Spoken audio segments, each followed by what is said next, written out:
नमस्कार, आप देख रहे हैं विपक्ष ऑलवेज विदम। मैं हूं परवीन शेख।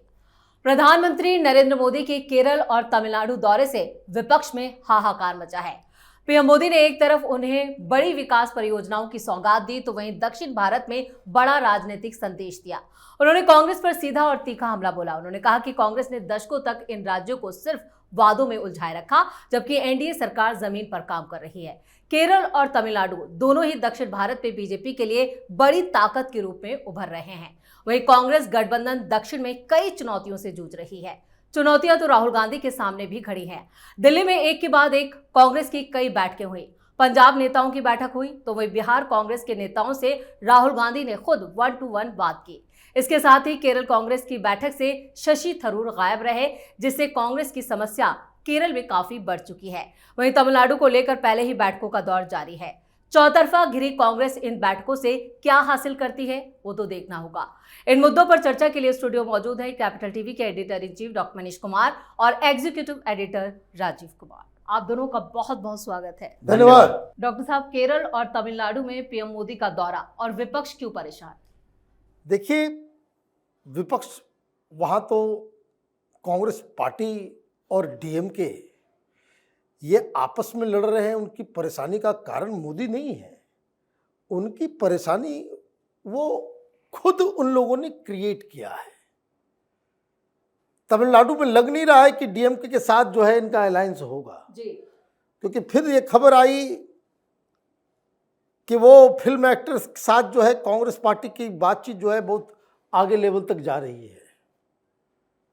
उड़ती उड़ती खबरें, कोई पूछता है डिनाई कर देते हैं, कोई कहता है कि नहीं नहीं हम डीएमके के साथ जाएंगे।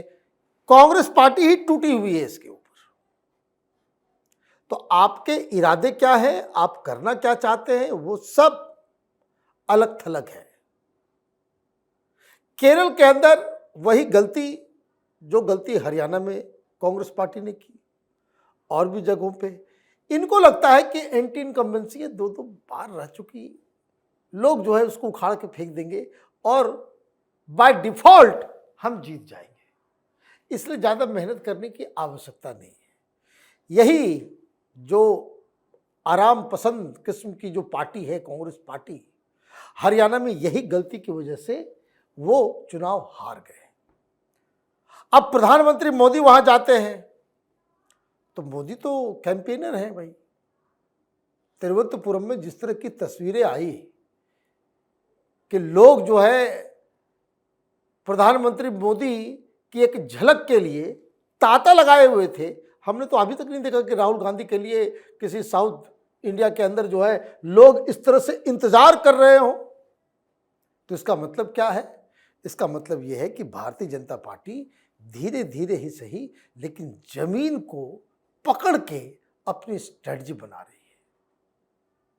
छोटी छोटी पार्टियां आ रही है, कोई केरला के अंदर 2020 पार्टी है, बड़ा अच्छा इमेज है उसका, वो एनडीए में शामिल हुई।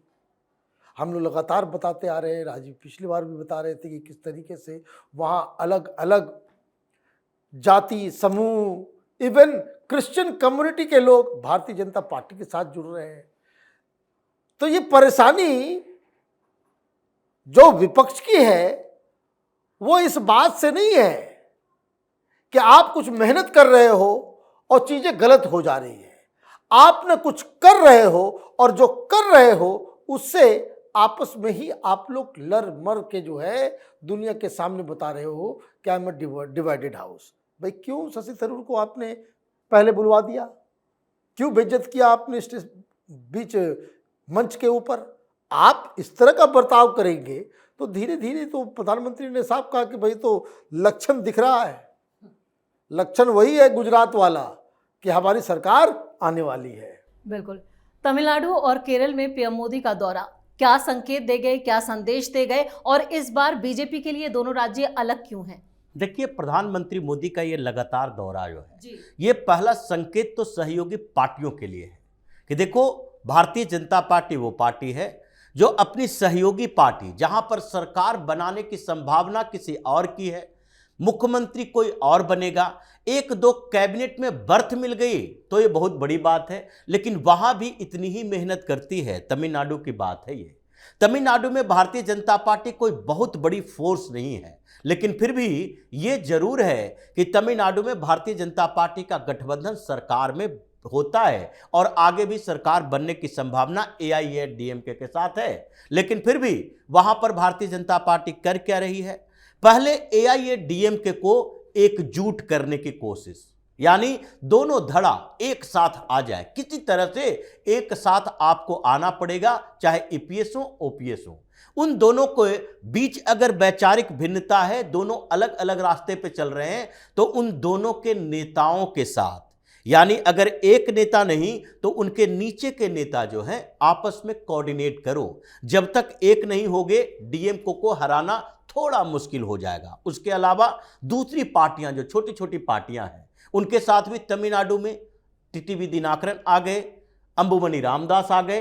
ये इस बीच आए हैं प्रधानमंत्री मोदी के दौरा से पहले ये भारतीय जनता पार्टी प्रयास कर रही थी, एआईएडीएमके उतना प्रयास नहीं कर रही है, जबकि वहां पर बड़ी पार्टी वो है, मुख्यमंत्री उसका बनेगा। लेकिन फिर भी कोशिश किसकी है? भारतीय जनता पार्टी की, इसलिए ताकि कम से कम डीएमके को सत्ता से हटाया जा सकता है और Bharatiya Janata party alliance partner के तौर पर ही लेकिन सरकार में शामिल होगी। ये आंध्र प्रदेश में भी देखा गया, टीडीपी की वहां सरकार, भारतीय जनता पार्टी फिर भी आंध्र प्रदेश में बेहतर प्रदर्शन करती रही है। लेकिन उसके बावजूद कि टीडीपी की सरकार हो, चंद्रबाबू नायडू हो या पवन कल्याण इतने बेहतर तरीके से कोऑर्डिनेशन के साथ जुड़े हुए हैं, भारतीय जनता पार्टी ने ऐसा नहीं समझा कि नहीं उस राज्य में हमारा तो मुख्यमंत्री होगा नहीं, तो वहां पर इतने मेहनत करके प्रचार क्यों करें, हम उन्हीं क्षेत्रों में प्रचार करवाएं अपने स्टार लीडर से, प्रधानमंत्री से, गृह मंत्री से या दूसरे राज्यों के मुख्यमंत्री से, जहां पर हमारा कैंडिडेट है। ये अवधारणा नहीं है। इसलिए जो दूसरी पार्टियां हैं, छोटी पार्टियां हैं, वो एनडीए के साथ जुड़ना चाहती है, न कि ये इंडी अलायंस के साथ, जो राहुल गांधी की एक्टिविटी रही है। लेकिन केरल में संभावना कुछ और है। केरल में जिस तरीके से इक्वेशन बदल रहे हैं, वोटिंग पैटर्न बदल रहे हैं और स्थितियां बदलती हुई उस दिशा में जा रही है कि भारतीय जनता पार्टी का एनडीए का गठबंधन और यूडीएफ एलडीएफ 3 मोर्चा है, तो 3 मोर्चा में अगर एक मोर्चा ज्यादा कमजोर होता है, तीसरा मोर्चा उभर कर आएगा या तो सत्ता में या तो प्रमुख विपक्षी पार्टी के तौर पर। और भारतीय जनता पार्टी वहां पर यही आस लगा के बैठी है, क्योंकि वहां पर जो एकीकरण अभियान चल रहा है हिंदुओं का, अलग अलग समुदाय के लोगों का, उसमें उन लोगों ने मान कर रखा है कि अब हमें कम से कम केरल में उसी तरह टैक्टिकल वोटिंग करनी है जैसे मुसलमान करता है। हमें टारगेट में कांग्रेस को रखना है क्योंकि वो मुस्लिम लीग के साथ गठबंधन में है। हमें जिताना किसको है? अलग अलग क्षेत्रों में अलग अलग कैंडिडेट, चाहे बीजेपी का हो या फिर दूसरी तरफ कम्युनिस्ट पार्टी का हो।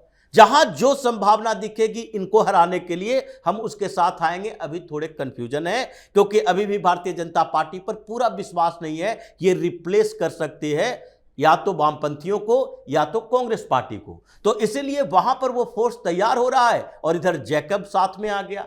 इसके लिए भी तैयारी चल रही थी इतने दिनों से और वो समय निर्धारित किया गया कि प्रधानमंत्री मोदी के केरल दौरे के पहले जैकब को, यानी 2020 पार्टी वाले को, जो कि क्रिश्चियन कम्युनिटी से है और उन्हीं क्षेत्रों में राजनीति करता रहा है पिछले 10 साल से, बड़ा बिजनेसमैन, बड़े कंपनी है, और इसके लिए उनको जोड़ा गया उस समय में जबकि प्रधानमंत्री मोदी केरल के दौरे पर गए।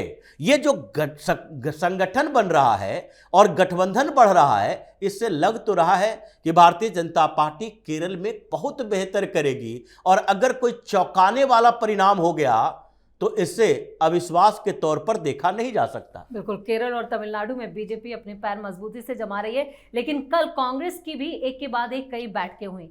क्या हासिल होगा इससे? भाई हासिल क्या हुआ वहाँ से तो और ये खबर आ रही है कि वहाँ मीटिंग के अंदर ही मामला गड़बड़ हो गया जी। लोग जो है अंदर ही, अब बाहर आकर के भी लोग बोल रहे हैं, खुद ही मीडिया को फोन करके बोल रहे हैं। देखिए कांग्रेस पार्टी का वो देखिए उसके बाद कल क्या किया, वो डाटा निकाल रहे, ये हो गया 50% तो इकॉनमी चली गई। आप कर क्या रहे हो मुझे समझ में नहीं आ रहा। बिहार वालों से आप बातचीत कर रहे, क्या बात कर रहे थे? सिंगल हैंडेडली आपने खुद हारा और तेजस्वी यादव को भी हरवाया। और अब अचानक से किसान बन करके आप घूम रहे हो। भाई आप गोविंदा बन गए हो प्रॉपर। वो राजा जी फिल्म में गोविंदा था ना, कि भाई कभी वो इंजन का ड्राइवर, कभी पायलट, तो कभी आर्मी मैन, तो कभी इंस्पेक्टर, कभी वकील, कभी डॉक्टर। वो वही धंधा आपने शुरू कर दिया है। क्या हुआ भाई? वोट चोरी का इशू खत्म हो गया। आप अनाउंस कर रहे हो कि अब जो पार्लियामेंट सेशन को रुकवाएंगे वो मनरेगा के ऊपर रुकवाएंगे। तो इसका मतलब यह है कि सबसे बड़ा प्रॉब्लम जो है वो राहुल गांधी है। डाटा वाटा खराब नहीं है, बेटा को बदलो। बेटा हटेगा, कोई और आएगा तो कांग्रेस पार्टी में कुछ होगा। इस तरह की मीटिंग्स में भी देखिए, भी पंजाब से एक और जो है विस्फोटक खबर आने वाली है कि पंजाब में टूट होने वाली है। अब वहाँ अगले साल जो है वहाँ चुनाव होने वाला है।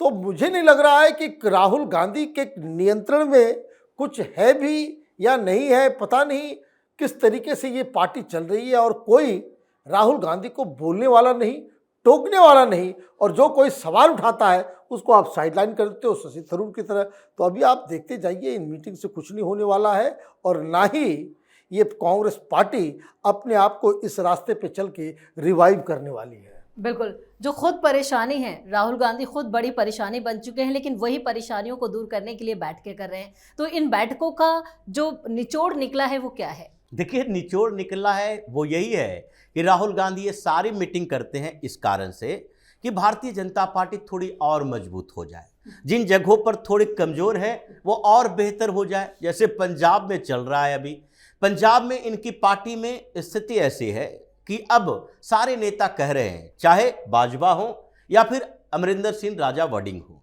ये सब कह रहे हैं कि भाई एक चेहरा तो बनाओ, क्योंकि चन्नी ने तो एक सिगुफा चल दिया है कि दलित सीएम होना चाहिए। तो आपको एक बताना पड़ेगा कि चुनाव में लीड कौन करेगा।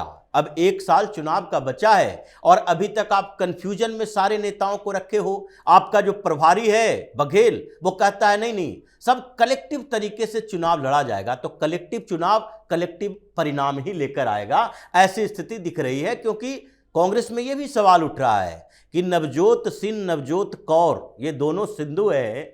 नवजोत सिंह भी आएंगे, नवजोत कौर तो आ चुकी है मैदान में। ये लोग अभी तलाश कर रहे हैं कि हमें किसी पार्टी के साथ जाना है या फिर अपना एक मोर्चा बनाना है, अपनी एक पार्टी बनानी है। भविष्य लंबा है तो किसी तरीके से अपना एक मोर्चा भी बना सकते हैं। तो इसलिए ये इंतजार कर रहे हैं कुछ दिन और गुजर जाए, आपस में झगड़ा कर लें। कांग्रेस में अगर हमें सीएम का चेहरा बनाएगा तो ठीक, नहीं तो फिर घर वापसी के लिए भी हमारे पास रास्ता है, यानी भारतीय जनता पार्टी में।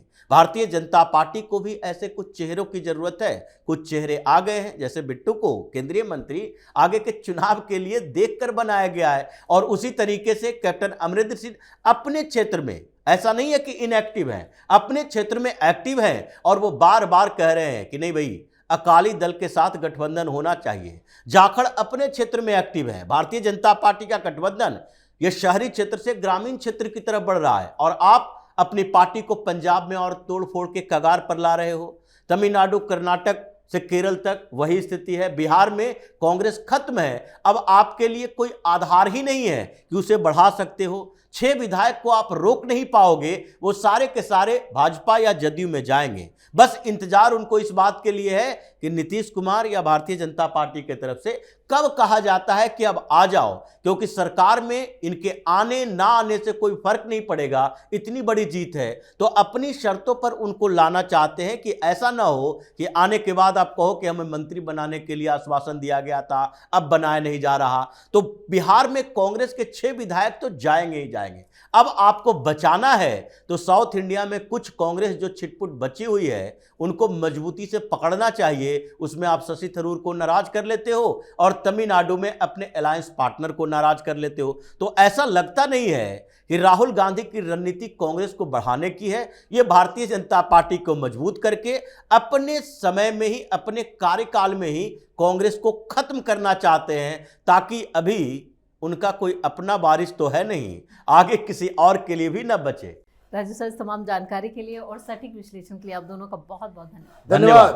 प्रधानमंत्री नरेंद्र मोदी की केरल और तमिलनाडु दौरे ने बीजेपी की जीत को पंख लगा दिए हैं। केरल और तमिलनाडु दोनों ही भारतीय जनता पार्टी के लिए दक्षिणी भारत के बड़े सियासी ताकत के रूप में उभरने के महत्वाकांक्षी लक्ष्य के लिए बेहद अहम भी है।